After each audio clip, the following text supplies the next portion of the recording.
লালবাগের নির্বাচনী প্রশিক্ষণকে কেন্দ্র করে তীব্র অসন্তোষ ও বিক্ষোভের ছবি ধরা পড়ল বৃহস্পতিবার। লালবাগ গভর্নমেন্ট স্পন্সর বালিকা বিদ্যালয়ে সকাল 10টা থেকে ট্রেনিং নিতে আসা দীর্ঘক্ষণ অপেক্ষা করেও প্রশিক্ষক না আসায় ক্ষুব্ধ হয়ে ওঠেন পোলিং পার্সোনালরা। অভিযোগ, নির্ধারিত সময় পেরিয়ে দুপুর গড়ালেও ট্রেনিং শুরু হয়নি, ফলে অনিশ্চয়তায় পড়ে যান উপস্থিত কর্মীরা। একই সঙ্গে এদিন পোলিং পার্সোনালদের ভোট গ্রহণের ব্যবস্থা থাকায় সমস্যা আরও জটিল তৈরি হয়। পোলিং পার্সোনালদের দাবি, একটিমাত্র ঘরে ভোট গ্রহণের ব্যবস্থা করা রয়েছে, যেখানে প্রবেশ ও বেরোনোর রয়েছে একটিমাত্র দরজা, তাতে ভিড় সামলানো কঠিন হয়ে পড়ে। এছাড়া ভোট গ্রহণ প্রক্রিয়ার ধীরগতির অভিযোগে তোলেন তারা। কর্মীদের কথায়, যারা ভোট নিচ্ছেন তাদের কাজের গতি অত্যন্ত ধীর। এই অবস্থায় এত সংখ্যক পোলিং পার্সোনালের ভোট সম্পন্ন করা কার্যত অসম্ভব।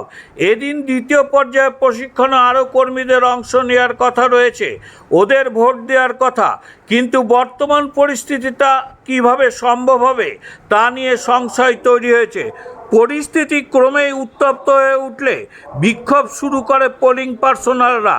খবর পেয়ে ঘটনাস্থলে পৌঁছায় মহকুমা শাসক, এসডিপিও লালবাগ, মুর্শিদাবাদ থানার ভারপ্রাপ্ত আইসি সহ প্রশাসনের একাধিক আধিকারিক। তারা পরিস্থিতি সামাল দেওয়ার চেষ্টা করে। প্রশাসনের পক্ষ থেকে এখনও আনুষ্ঠানিকভাবে কোনো প্রতিক্রিয়া মেলেনি, তবে পরিস্থিতি স্বাভাবিক করতে উদ্যোগ নেওয়া হয়েছে বলেই সূত্রের খবর। প্রবাহ সংবাদ, লালবাগ থেকে শঙ্কর ঘোষের রিপোর্ট। আমরা ইলেকশনের ট্রেনিং নিতে এসেছি, আমরা পোলিং পার্সোনাল ট্রেনিং নিতে এসেছি। ট্রেনিং শুরুই হয়নি এখনো পর্যন্ত। এই যে আপনার বাসতে জন্য 12:30। কটার সময় ট্রেনিং ছিল? ট্রেনারদেরও গল্প নাই। কটার সময় ট্রেনিং ছিল? 10টা ট্রেনিং ছিল, আমরা 10:15 এসেছি সকালে। হ্যাঁ, এখন কটা বাজে? এখন যত আপনি দেখে নিন, 12:15 পার হয়ে যাবে, 12:30 দিকে। আর আরেকদিকে যে পোলিং কি হচ্ছে, ভোট হচ্ছে, এখানে ভোট দেওয়া হচ্ছে। যারা পোলিং পার্সোনাল তারা তাদের নিজের ব্যালট ব্যালটে ভোট এখানে দেবে। তো সেখানে ভোট দিতে গেছি যে পোলিং পার্টি যারা আছে, আমরাও তো পোলিং পার্টি, আমরা বিভিন্ন অঞ্চলে যে ভোট করবো বিভিন্ন বুথে, তারাও তাদের যা ট্রেনিং পেয়ে এসছে ভোট নেওয়ার জন্য, তারা কিছু বোঝে না। মানে বোঝে না, বুঝে না বোঝার ভান করছে যাতে প্রোগ্রামটা লিঙ্গার করা যায়, এরকম কোনো উদ্দেশ্য আছে কিনা আমি জানি না। এটা আমার ধারণা করে আপনাকে বললাম। কিন্তু ব্যবস্থা মোটেও সুস্থ ব্যবস্থা নয়। আপনার নাম? ব্যবস্থা। আমার নাম সুভাষ দাস, আমি মুর্শিদাবাদ পৌরসভার কর্মচারী।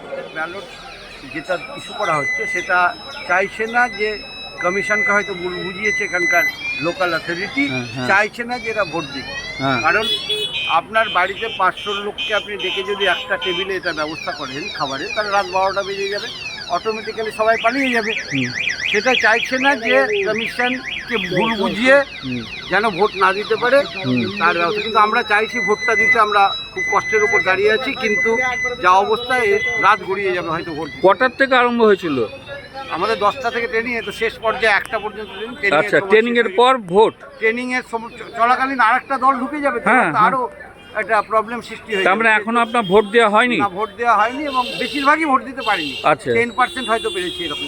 কোথা থেকে আসছেন? 10% হয়তো উনিও আছেন। আচ্ছা, কোথা থেকে আসছেন আপনি? আমরা বহরমপুর থেকে এসেছি। বহরমপুর। আপনার নাম? তাপস চক্রবর্তী। তাপস চক্রবর্তী।